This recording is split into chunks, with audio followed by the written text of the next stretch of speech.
One मंत्रालय और केंद्र सरकार का वन एवं एनवायरमेंट मिनिस्ट्री, वो सब पोर्टल के माध्यम से जुड़े हुए हैं। तो एक से दूसरे को चिट्ठी नहीं लिखनी पड़ती, हम केवल जानकारी रखते हैं, प्रोजेक्ट प्रोपोनेंट अपना प्रस्ताव रखता है, उसी पर समीक्षा होती है। इससे टोटल ऑनलाइन प्रोसेस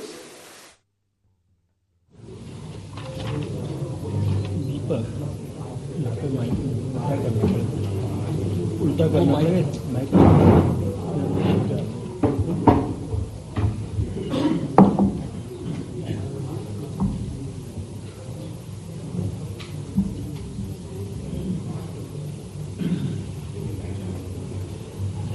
साथियों, आपके सामने एक छोटा सा प्रेजेंटेशन है। जैसा आपने फिल्म के माध्यम से देखा, प्रगति एक कार्यक्रम शुरू किया गया 25 मार्च 2015 और 31 दिसंबर 2025 को इसकी 50वीं बैठक हुई। तो ये जो आज प्रेस कॉन्फ्रेंस हो रही है, प्रगति की 50 बैठकें पूरे होने के उपलक्ष्य में उसमें जो कार्रवाइयां हुई उससे पूरे देश को अवगत कराना उस पर एक ऑकेजन। जैसा आपने उसमें देखा, प्रगति का जो फुल फॉर्म है proactive governance and timely implementation. Projects time पर पूरे हो, आगे के ये कैसे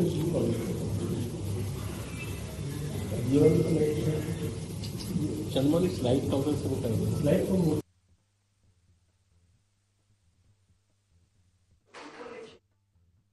तो उनमें काफी पत्र इस प्रकार के होते हैं जिसमें लोगों की समस्याएं होती हैं।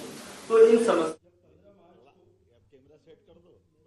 हजारों साल से ये तिल तिल करके दिन बढ़ने की परंपरा मकर संक्रांति से मानी जाती है, इसलिए तिल गुड़ का भी आनंद हम सब लेते हैं। इस मैं अपनी ओर से मकर संक्रांति की बधाई के साथ माननीय CS अनुराग जी को बधाई दूंगा, जिनके दोनों रोल हैं। मुझे इस बात की प्रसन्नता है कि वो आज राज्य सरकार के साथ ये पोर्टल प्रारंभ करा करके माननीय प्रधानमंत्री जी के साथ उन्होंने इस अच्छे काम की शुरुआत की थी और उसी काम के आधार पर यहाँ हमारे इन कामों को भी गति मिली। मूलतः मैं मनीष जी का भी, ये PIB के हमारे बीच में आए, आपका भी अभिनंदन करता हूँ। ये हमारे भारत सरकार की तरफ से अब हमारे राज्य के साथ जुड़ करके इन प्रकल्पों के साथ या बाकी भी पब्लिसिटी की व्यवस्थाओं में ये बड़े बड़े काम है। मैं अपने CPR दीपक जी, चंद्रमौली जी और आप सबके साथ मैं भी सुनने आया था जैसे आप सुन रहे हो, और ये भी एक मजा है इसका काम का कि ये हमारी प्रेस कॉन्फ्रेंस में व्यवस्थाओं के काम को समझने का भी मौका मिलना चाहिए। राजनीतिक आपाधापी में, राजनीतिक व्यवस्थाओं में प्रक्रियात्मक जो सुधार हुए, ये बड़े बड़े काम है। मैं अपने CPR दीपक जी, चंद्रमौली जी और आप सबके साथ मैं भी सुनने आया था जैसे आप सुन रहे हो, और ये भी एक मजा है इसका काम का कि ये हमारी प्रेस कॉन्फ्रेंस में व्यवस्थाओं के काम को समझने का भी मौका मिलना चाहिए। राजनीतिक आपाधापी में, राजनीतिक व्यवस्थाओं में प्रक्रियात्मक जो सुधार हुए हैं, ये गुड गवर्नेंस की दृष्टि से माननीय प्रधानमंत्री जी ने कम समय में जो बड़ी बड़ी उपलब्धियां हासिल की है, ये उसके प्रमाण है।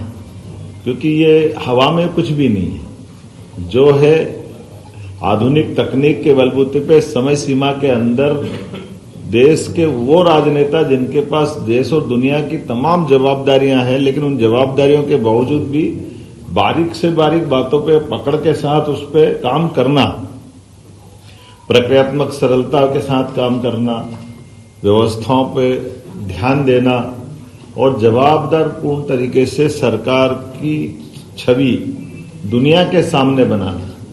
अब ये हमको लाल किले के ऊपर स्वच्छता के अभियान देते हुए भी प्रधानमंत्री दिखाई देते हैं, लेकिन ये भी हमारे लिए सौभाग्य की बात है कि आज के समय में दुनिया का सबसे बड़ा लोकतांत्रिक देश, और हमने सबने देखा कि आमतौर पर वेस्टर्न देशों को हम बड़े मॉडर्न और बहुत आगे बढ़ने वाले और जो कुछ है वही कर सकते हैं, हमारे तो बस की बात ही नहीं, हमारे यहाँ कहाँ संभव होगा, और वो इसी का धीरे धीरे करके जो क्षरण हुआ कि आते आते आते संयुक्त दल की सरकारें बनने लग गई, एक दो दल की सरकार के बजाय 24 दलों से सरकारों की तरफ बढ़ गए। उसका दुष्परिणाम क्या आया, हमने सबने देश ने भुगता है कि आप देखो कि हमारे यहाँ 1 या 2 रेल चलती थी तो रेल मंत्री कोई राज्य भी हमेशा इस बात के लिए पीछे पड़ते थे कि रेल मंत्री हम रेल मंत्रालय हमको दे दो। क्यों दे दो? तो वो चाहे बिहार हो या बंगाल, 1 रेल हमारे यहाँ से चल जाएगी, 2 रेल चल जाएगी। अरे 1-2 के चल जाएगी, 100 चल जाएगी।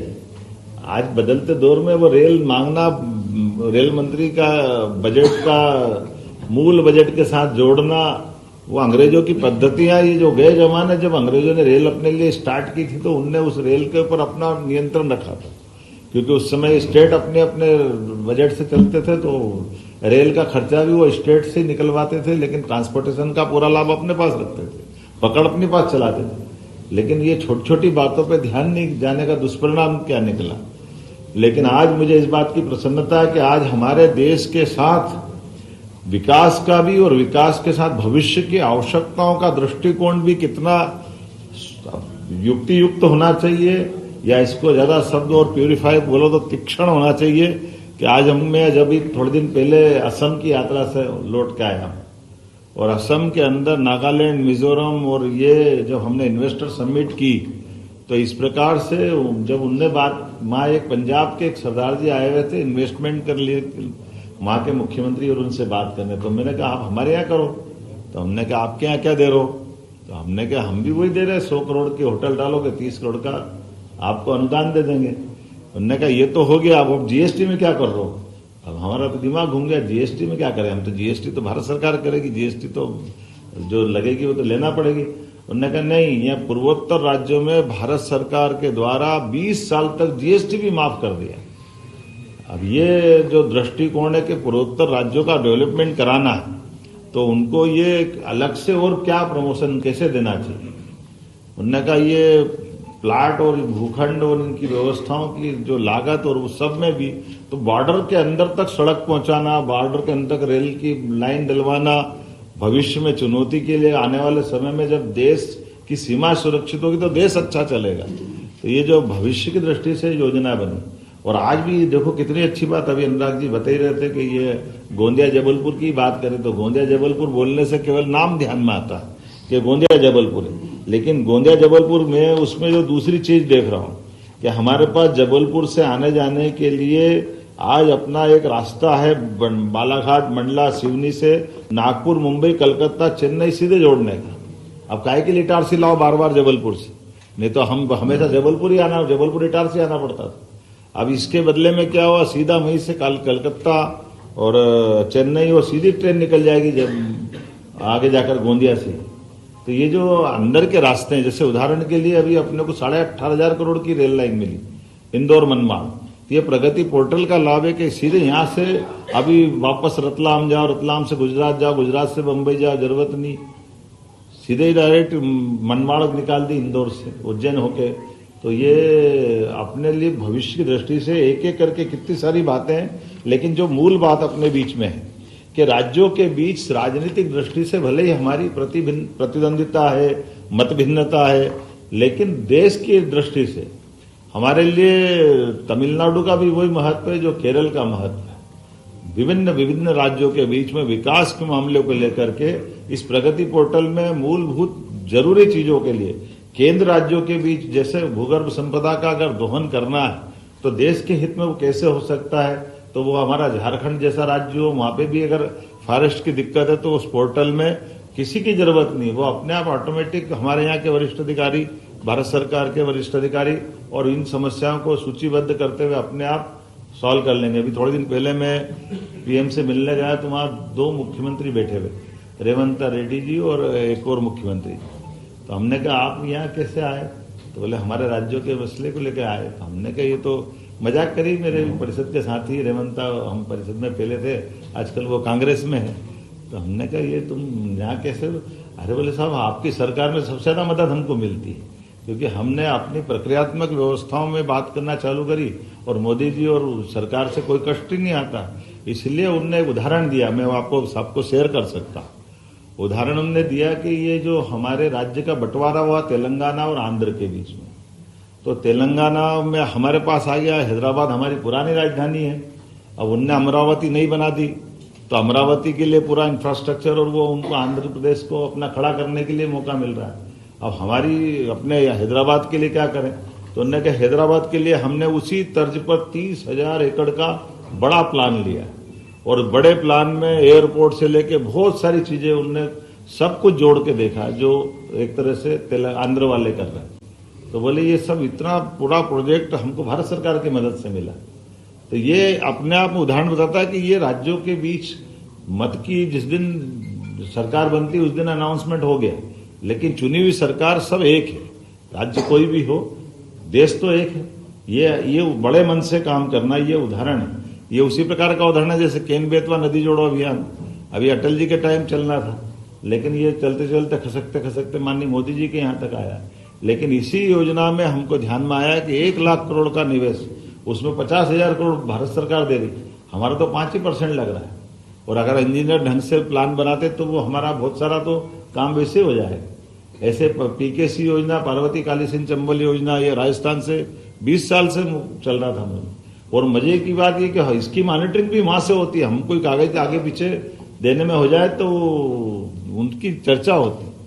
और आज ये इसी बात का, माननीय प्रधानमंत्री से मिलने जाए या गृह मंत्री से मिलने जाए, तो मिलने जाने में भी हमारे प्रोजेक्ट पहले पूछते हैं कि आपके प्रोजेक्ट कौन कौन से, उनकी क्या स्थिति है, बाद में हमारी अपनी शिष्टाचार की मुलाकात हो जाएगी।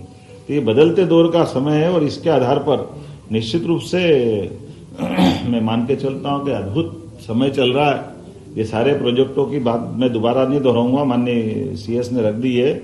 और ये खासकर हमारे लिए कार्य संस्कृति का बदलाव का जो समय आया, और राज्य और केंद्र के बीच में जो समन्वय हुआ, और मध्य प्रदेश के परिप्रेक्ष्य में केवल आपको ये आंकड़े में ही ध्यान में आ जाएगा कि 108 परियोजना तो पूर्ण हो गई, उसमें 2,61,340 करोड़ की एक सफलतापूर्वक चालू हो गई, और ये 5,24,471 की 101 योजना ये कार्यान्वयन में है और सक्रिय निर्माण चल। आपके राज्य का कहीं अच्छा आंकड़ा हो तो हम विधानसभा में उसको भी सुनेंगे, लेकिन ये हमारे माननीय प्रधानमंत्री जी के काम करने का तरीका है।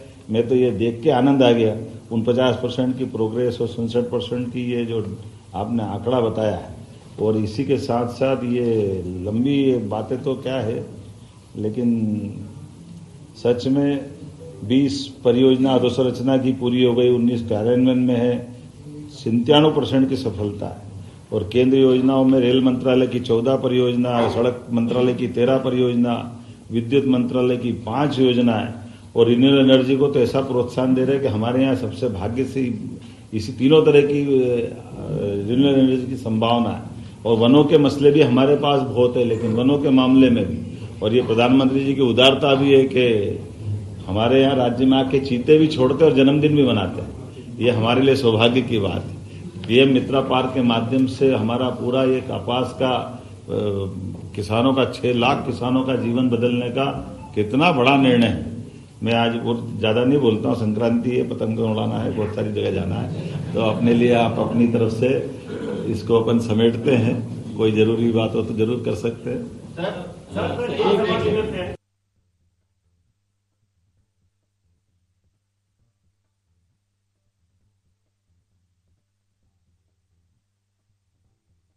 ये है, एक मिनट मेरे पास आ जाना, चलो ऐसा करो, हाँ, एक मेरी तरफ से कि प्रेस कॉन्फ्रेंस मेरी है, उनने प्रेजेंटेशन दिया है, तो कृपा करके इधर से ले लेना। हाँ हाँ, चलिए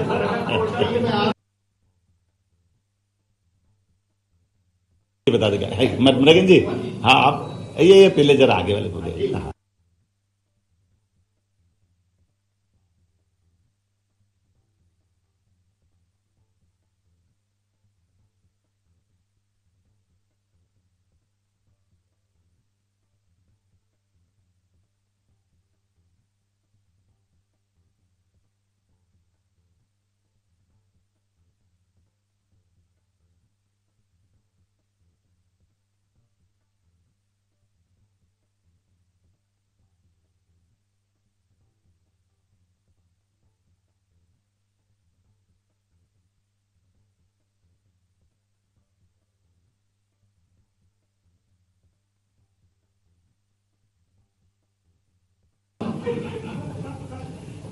ये जिस चीज का विषय आपने उठाया उसके लिए तमिलनाडु जाकर के संबंधित फैक्ट्री में जहां बनती थी उसको पकड़ के ला करके हमारी जेल में वो आज तक बंद है।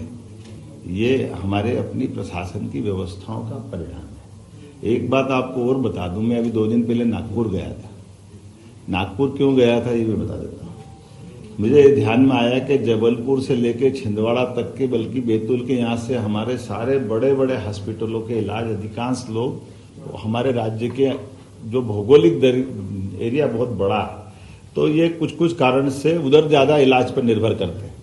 तो जैसे उसमें भी वही हुआ था कि जो बीमार यहाँ होते हैं और भर्ती वहां होते हैं, तो हमारे राज्य के हॉस्पिटल में भर्ती हो तो मालूम पड़ जाए, वो मालूम ही नहीं पड़ता तो वो उसके जो कठिनाई आती है। और फिर आपने देखा होगा कि वो सरकारी हॉस्पिटल में भी भर्ती नहीं थे, वो तो प्राइवेट हॉस्पिटल, उनका खुद का जो सरकारी में नौकरी करते, लेकिन वो डॉक्टर साहब अपने घर में से ही हॉस्पिटल चलाते थे।